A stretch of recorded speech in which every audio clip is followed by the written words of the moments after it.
হুজুর হুজুর, মসজিদে একটা তাড়াতাড়ি ঘোষণা দেন তো মাইকে। কিসের ঘোষণা বাবা? আরে ওই যে আমাদের মিলন ভাই মারা গেছে। কোন মিলন?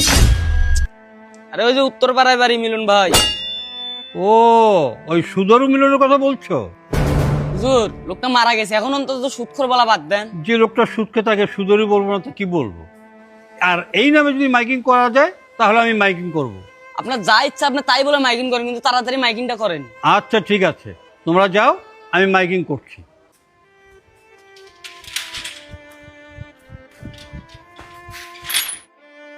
একটি শোক সংবাদ, একটি শোক সংবাদ। উত্তরপাড়া নিবাসী বিশিষ্ট সুদখোর সুদের ব্যবসায়ী মোহাম্মদ মিলন মিয়া কিছুক্ষণ আগে ইন্তেকাল করিয়াছেন। ইন্না লিল্লাহি ওয়া ইন্না ইলাইহি রাজিউন। কিরে শাহরিয়া, হুজুরে মাইকে এসব কি বলে? একটি কেন তুই শুনিস নাই? মিলন শুধু মারা গেছে। শোক সংবাদ। ঠিকই কইছিস তুই।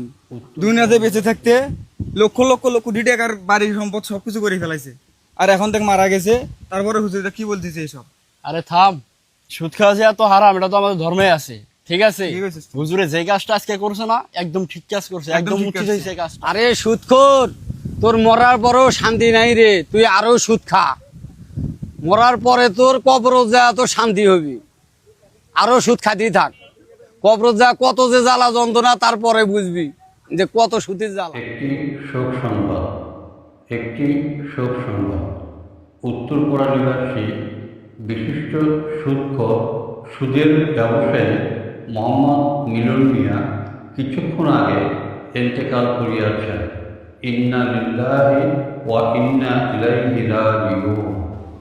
একটি শোক সংবাদ, একটি শোক সংবাদ। উত্তরপাড়া নিবাসী শুনছেন ডাক্তার সাহেব, কি জামনা আসলো।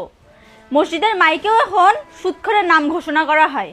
তাই এটা তো হওয়া স্বাভাবিক। তার কারণ হচ্ছে বর্তমানে যে জামানা আসছে, সুদখোরের জোরটাই বেশি হয়ে গেছে।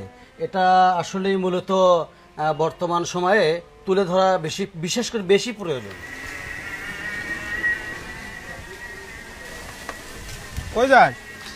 শহরে যাবো, একটু কাজ আছে। ওই যে ওই পাড়ার মিলন ভাই মারা গেছে, একটু পরে জানাজা। চল জানাজা পরিবার যাই। সুদেরুর জানা যায় আমি যাব না, ভালো মানুষের জানাজা পড়তে সময় পাই না, আর সুদেরুর জানা যায় যাবো। যা তুই, আমি যাবো না ওখানে।